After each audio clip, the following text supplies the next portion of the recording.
All right, guys. So we're kind of just here with the little podcast. So I'm just here with my friends. He has an agency. He also has an agency, and he has an agency. I'm the only e-commerce guy here.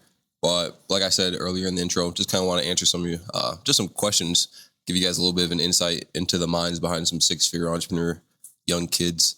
But just kind of to start off with the first question for everybody here, like, what do you think actually makes money online in 2026?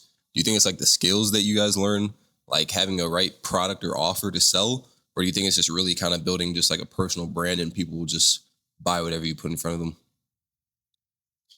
I can answer this one. So what actually makes money online in 2026? Personally, I would say it's the skills, because if you have skills, you can build a service, you can actually develop a brand, right? Like it takes skills to post on content, make content that actually attracts people. If you're building a personal brand, it takes skills to build a business. So I guess to answer that question, I would say skills.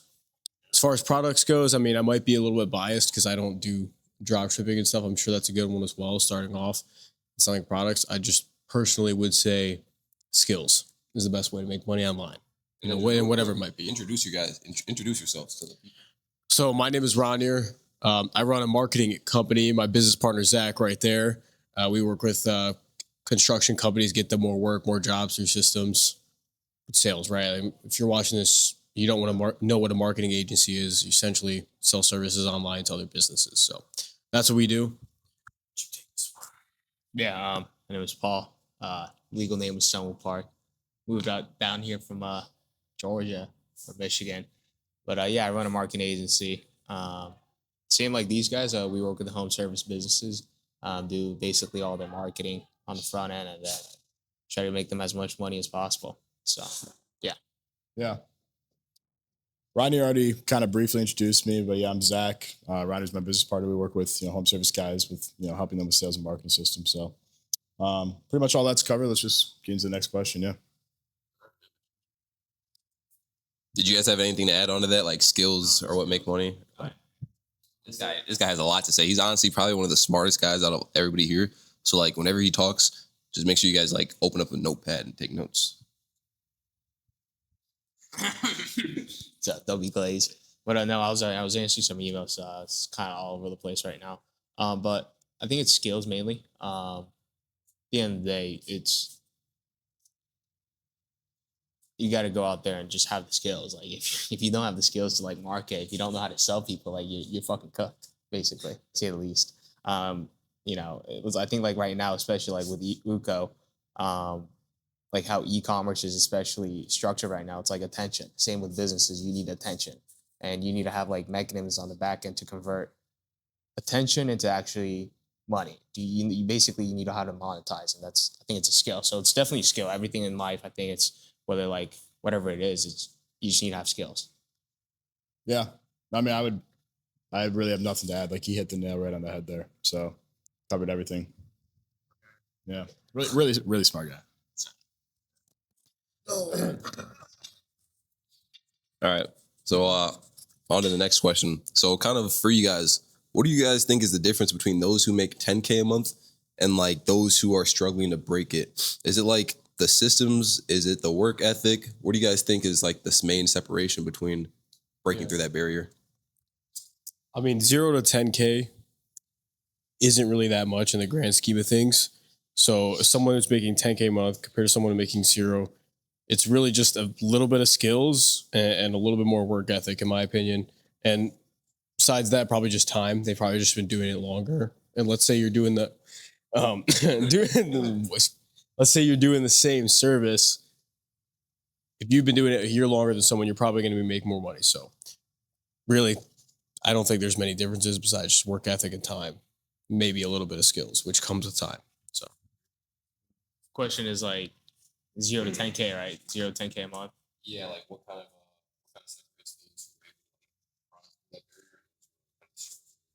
Yeah, Ronnie literally hit on the dot. It's like time, because if you go 0 to 10, it's like you don't have skills. It's like pause.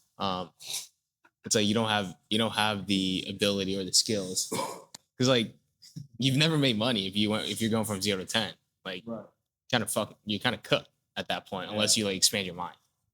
Yeah. I mean, just to kind of touch on that, like I'm a systems guy, and like when you're going to 0 to 10K, like you don't really have those, so it does kind of just boil down to like how hard can you work, and a lot of it, I mean, for a lot of people, I've heard they come up 0 to 10K is just a lot of cold outreach, a lot of manual, just DM setting, like whatever it is, just like it's the free outreach methods that can, you know, have a lower cost per acquisition to actually break through that gap. So, I'm in the frame here. Oh, I'm not sure. Here's that. Yeah, next question though. Yeah, you can interact with us. Oh yeah.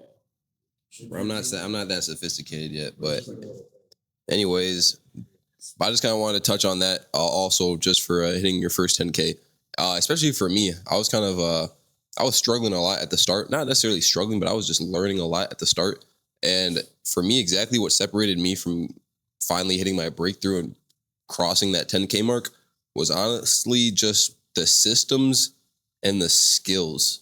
Because once you have the systems in place, you already know the type of content that you need to make. You already know what gas you need to put on the fire. At that point, it's just creating that gas to pour in that fire. So for me, it was really just setting up the systems.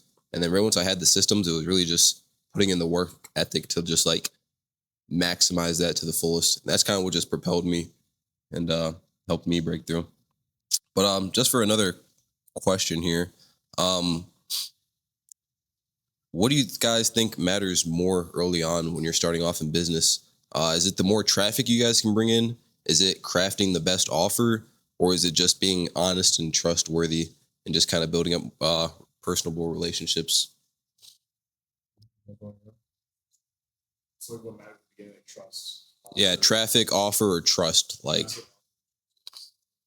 yeah, I mean, famously known like agency and info space, like there's obviously a trust deficit, but in order to acquire trust, in order to even like have people trust you, you have to have traffic. So traffic is like a fundamental like precursor, or like you have to have traffic to do any of those things. So number one priority should always be having enough traffic, whether it's through your offer or to gain trust, because like I said, they're just dependent on each other to happen. So, you know, running ads, you know, doing all those things that you can do to generate traffic is going to be, it's going to give you the most opportunities you can to fail and to learn, therefore, you know, smash your goals and obviously improve over time. So anything to add? No, it's right on the dot. Oh, Right on I that. do have something. Yeah. I'll hold it for you. So when I first started, I used to run a content agency, high school senior. And this guy, oh yeah, I'm 20. These guys are they're about to turn 23. So I'm surrounded by unks. But there was a like my first mentor. My first mentor, his name's he runs a real estate development company. Basically, he really like heated on the trust and relationship. Obviously, you need traffic. Like, I think building trust and relationships with people is also a skill at the same time. So I think all of them matter. I think it's not necessarily one like traffic is probably the most important, but all of them matter, because if you have traffic but you can't build trust or anything like that on the back end, like whatever it is, you're fucked basically. Well, one thing I'd say is I think the question was what matters most early on. And I'd have to agree with both you guys. Obviously, it all matters. Early on, traffic matters the most, no matter what. I don't know if you guys, anyone disagrees there. I think that's non-negotiable. You need traffic, because something I heard, I don't know who said it, but the faster you fail and the quicker you learn from your mistakes, the faster you will succeed. And if you were getting, let's say you're starting an agency and you're getting 5 calls a week, or you're getting 30 calls a week. If you're getting 30 calls a week, that's, I don't know how many times more calls that is. 25 extra calls a month, that's 100 extra calls every single month. So you're going to fail faster. You're going to get shut on, but you're going to learn. Like Paul, for example, just started getting into sales a couple months ago. I literally told him, you're going to get shit on for your first like 2 months you're doing this. And it happened, but he failed. He learned from his mistakes. And now Paul's ripping deals every other day, it seems like. So, I mean, pretty consistently, I would say. So yeah. Yeah, exactly. He spent the money on ads to get more traffic, to get more opportunities to fail faster, to learn better. So I'd say early on, traffic matters the most. Obviously, trust matters in the long term, though. Did you say something? There's a book out there over on Twitter or X, whatever it is. Like, it's like there's a skill. It's like a special skill. It's like the art of bouncing back. I think that's what it's called. It's like an article they wrote. It's like it's a skill to bounce back from like really lows to highs. And then Alex Hormozi's mom recently died, right? This guy literally just made like a freaking value equation, whatever it is. But like whenever you go through hardships, whatever it is, it's skill. If you dip down and then you stay down like this forever, that's like you're fucking cooked basically. But if you develop the skill to like even dip down in hardship, but able to go back up like this, that's like a skill. And if you're able to go above the baseline, that's like an insane skill. That's some Elon Musk and like that's some like big nuts shit, man. Yeah. Big nuts, like ball skills, bro. Yeah. I mean, yeah, I've already spoken on this, but like smartest in the room, get your notepads when he's talking. You know what I mean? All right, we'll move on to the next question. I mean, he's got something else. Just ignore our maid in the background cleaning, by the way. All right. So, what do you guys think is the biggest mistake beginners make when trying to copy successful businesses when they're starting? I guess for me in the organic dropshipping space, a lot of issue that I see guys do is once they see something that's working, they act like it's the only way that it can work. And I think that's kind of like one of the biggest flaws. Like even for me, when I saw my current winning product, I saw it in a completely different light from the way that I was able to bring it to the market and market it. And I think that's what helped separate me from the rest of the competition. But it's not like I didn't just ignore everything that was already working. I just took what was already working and just reiterated it. It's like, we're not trying to reinvent the wheel. We're just trying to add a steering wheel to it. You know what I mean? So that's just how I kind of look at it. And I think that's kind of where I see a lot of beginners kind of fail. They stick to one thing only, one ad format only. It may work at the start, but then after that, they don't know how to iterate and change. So I think being able to add your own ideas to something that's already working and make it your own is going to be a big thing that can help separate you from the rest of the competition going forward in whatever business path you guys choose. Nothing else. I mean, so the question's kind of like what? Just like people starting out thinking that there's only one way things can work or copying other people. The question was like, what's the biggest mistake beginners make when trying to like copy successful online? Yeah, I mean, the biggest mistake people make is really like staying caught up. Like it's okay to obviously take inspiration and start a business, like found it off something that's already existing, but relying on that time over time again to kind of chase what other people are doing just to be successful and not having the ability to make your own decisions that would improve whatever industry, whatever product, whatever angle, whatever service you're selling. That's where people go. Just they're pivoting too frequently, and that's just, instead of sticking with one thing and learning how to make it work another way. Kind of like Uko said, like whether it's grandpa stitch clips in ecom or if it's just copying people on fucking ads library, like whatever it is, it's not sustainable. You have to find your own way to make it sooner or later. So yeah. Oh, you're oh.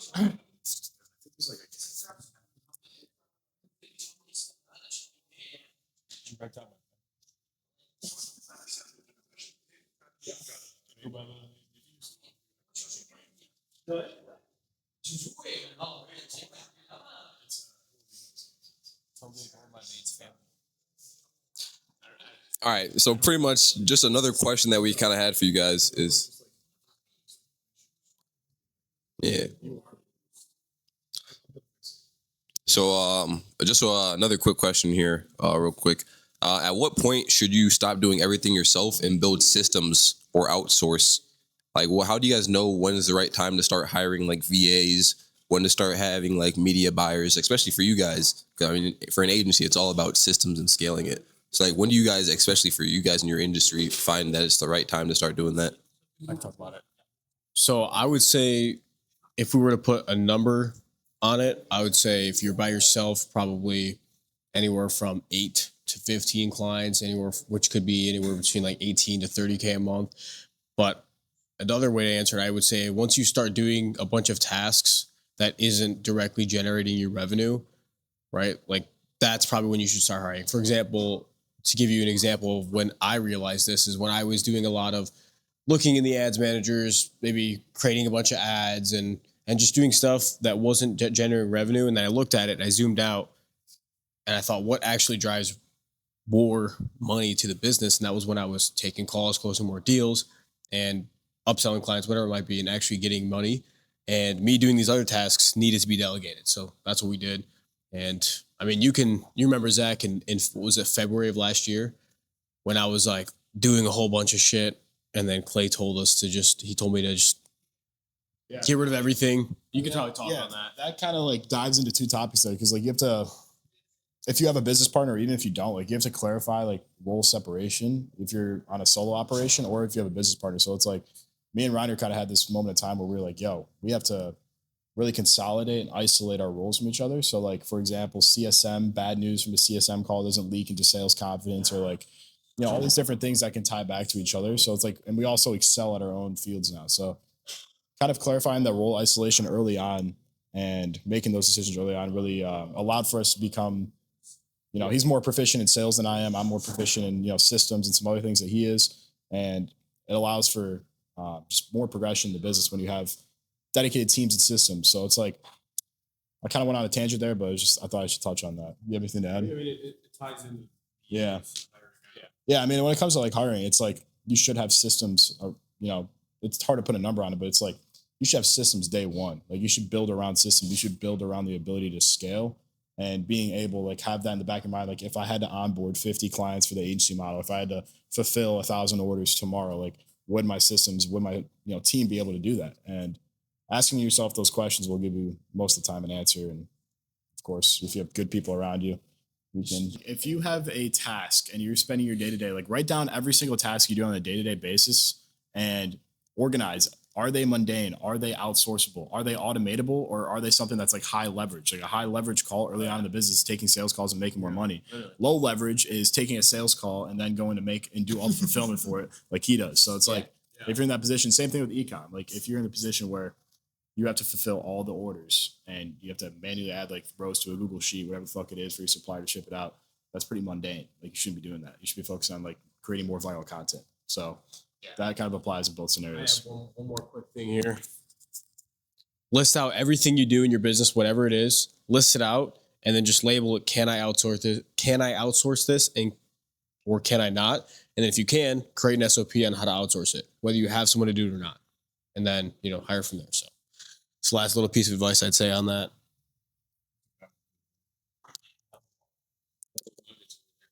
All right, so just kind of to wrap this up, don't want to make it too long, but if you guys had to start over today, like what would you guys do completely different in your first 90 days to like accelerate as fast as possible? I'll keep this one quick.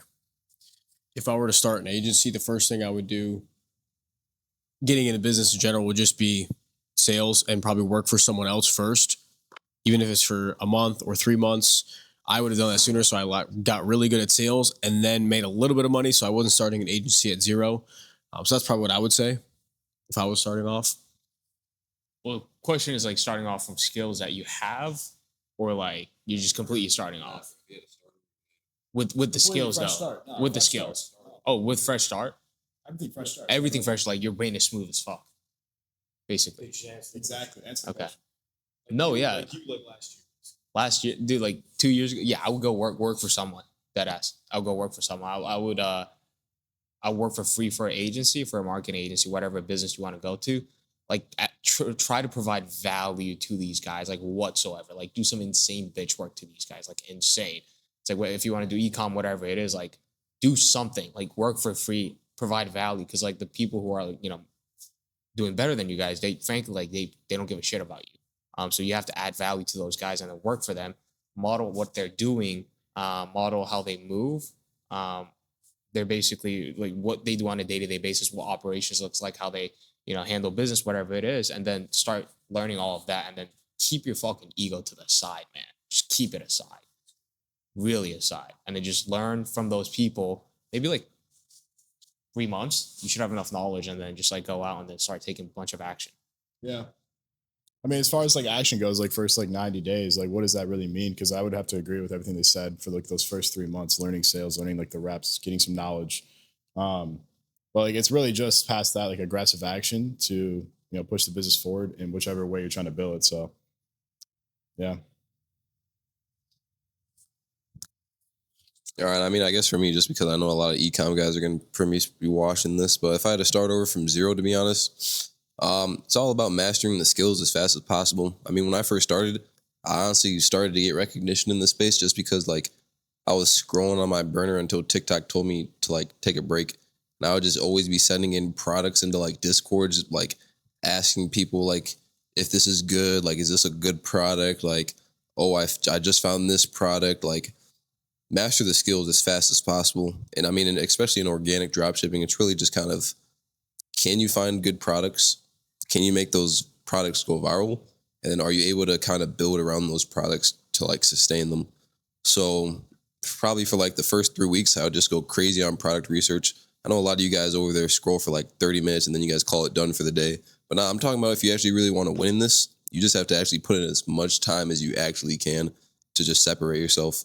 So I'd probably put in as much time into product research as I can, find like maybe a good batch of a few products, order those in, and then just start banging out content. Try and replicate my competitors, try and do good content research and find other ideas for the product. Try and master the product so that I can go viral. Then once I have those two components down, after that, it's just scalability and long-term, like just being able to sustain it. So at that point, I'd pretty much just I'd kind of just start doing my research on branding. Being able to brand is really important and just like separate yourself from the competition. So that's pretty much just like what I would go ahead and try and focus on. But if you can master those 3 pillars, like you'll literally just be chilling. So that's what I would say. Did you want to finish this off, Zach? Sure. Yeah. I mean, I would have to agree with everything Uko said. Uko, I want to kind of ask you a question though, because like for the people that are wondering, like when you were getting off the ground, like when you were trying to hit your first like 1K day, whatever it was in ecom, what were the biggest lessons that you learned that took, I don't know, like that maybe you put into content? Like where were you putting most of your time in order for you to actually have the leverage to do those numbers first starting out? You know what I mean? Like where were you spending the most time before you hit those 1K days to get there?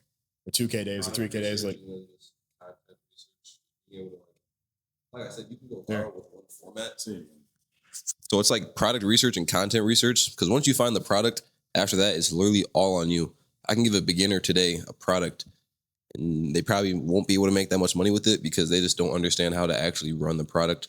So I'd say find the good product, be able to run it, be able to do content research. Like I've said multiple times, to really win in marketing in general, you need to be a master at content research.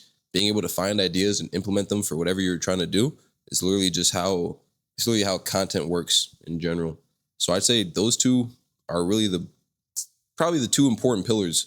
And after that, just brandability. How well are you able to separate yourself from the competition? If somebody picked up your product today, would they still be able to compete with you? Or are you just like, have you been able to kind of mold your own moat around your business to the point where it's just kind of impenetrable? So those would be the top 3 things, but definitely product research and then content research. Those are the number 2. But yeah, I mean that's pretty much it for this podcast. Kind of all over the place, kind of just a little chill, little lounge session. But just want to answer some questions for you guys. Want to stay a little bit consistent on content going forward. So if you guys have any other questions for us, maybe we'll do this again. We'll see. But yeah, we appreciate you guys for watching, and we will catch you guys next time. Ooh.